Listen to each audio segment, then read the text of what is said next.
जय श्रीमन नारायण। ए पर जे टिप्पणी हम करे जा रहल बा रामानुजदास श्रीमान गट्टू वेणुगोपाल स्वामी जी के द्वारा दिहल गयल बा। अध्याय 16 देवसुर संपद विभाग योग श्लोक 19। तानाहं द्विषतः क्रूरान् संसारेषु नराधमान् क्षिपामि अजस्रम् अशुभान् आसुरीषु येव योनिषु।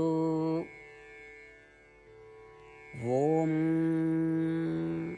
गीताचार्य श्री कृष्ण परमात्मा अर्जुन समेत हमनी सबके देव असुर संपद विभाग योग सिखा रहल बनी। परमात्मा कह रहल बाड़न, हे अर्जुन, जे हमरा से नफरत करेला, अच्छा लोग से नफरत करेला, क्रूर स्वभाव वाला और पाप के काम करे वाला ऊ सब इंसान में सबसे नीच हवे। अरे अर्जुन, हम ऊ लोग के एक के जैसन राक्षसी स्वभाव के लोग के गर्भ में डाल देने और ई तरह से ऊ लोग जन्म मरण के चक्र में फंसल रहे।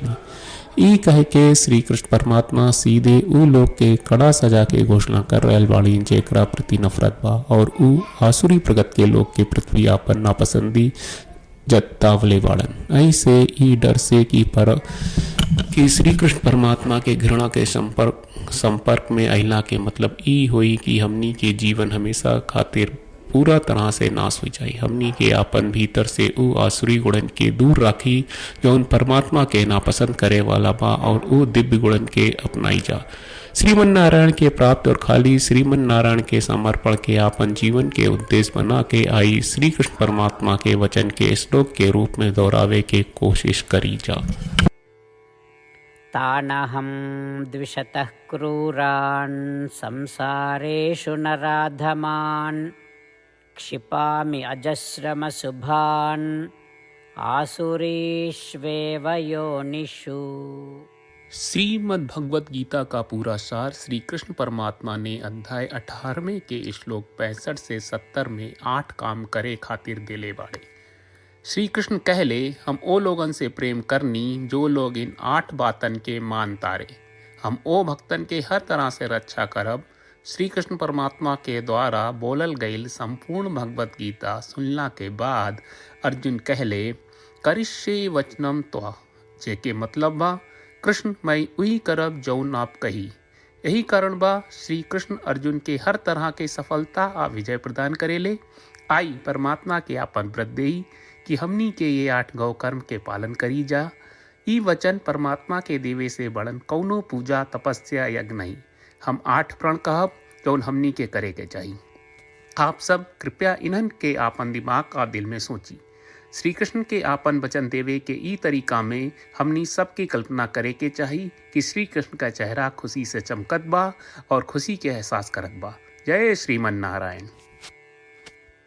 यहाँ हमनी के 8 वादा बा। हमनी के पहला वादा, हे श्रीमन नारायण, आपका निर्देश के मुताबिक हम हमेशा तोहार ध्यान करब और तोहार बारे में सोचब। हमनी के दूसर वादा, हे श्रीमन नारायण, आपका सलाह का अनुसार हम हमेशा आपका भक्त रहब। हमनी के तीसर वादा, हे श्रीमन नारायण, हम आपन सब काम तोहरा सेवा के रूप में और तोहरा संतुष्टि खातिर करब। हमनी के चौथा वादा, हे श्रीमन नारायण, जैस की आप माने के कहले रहलू, हमरा बहुत विश्वास बा कि हम आपके होई और हम हमेशा आपन दोनों हाथ जोड़ के आपके नमस्कार करब और आपकी पूजा करब। हमनी के 5वां वादा, हे श्रीमन नारायण, हमरा के तोरा बात माम एकम शरणम ब्रज 1866 याद कहले, जहां आप हमरा के आपन का अर्पित करे का कहा। श्रीमन नारायण, मैं हमेशा तोहरे शरण में रहब। हमनी के 6वां वादा, हे श्रीमन नारायण, हमरा के तोहरा बात माँ सुचहा 1866 याद कहले कि आप हमनी के शोक ना करे का आश्वासन दे रहे बड़े। हम अब और शोक ना करब। हमनी के 7वां वादा, हे श्रीमन नारायण, आपने हमरा खातिर श्रीमद् भगवत गीता के वितरण करके हम सबके कृपा कहले और आशीर्वाद दहले बा। हम वादा करत बानी कि रोजाना कम से कम 1 श्लोक पढ़ब या सुनब। हमनी के 8वां वादा। हे श्रीमन नारायण, आप गीता के पूरा मानवता तक ले गयलू। हम गीता में आपके दिव्य वचन के उन भक्तन तक पहुँचावे के प्रयास करब जे गीता से अपरिचित बा। हे श्रीमन नारायण, हम उई करब जौन तू करे का कहब।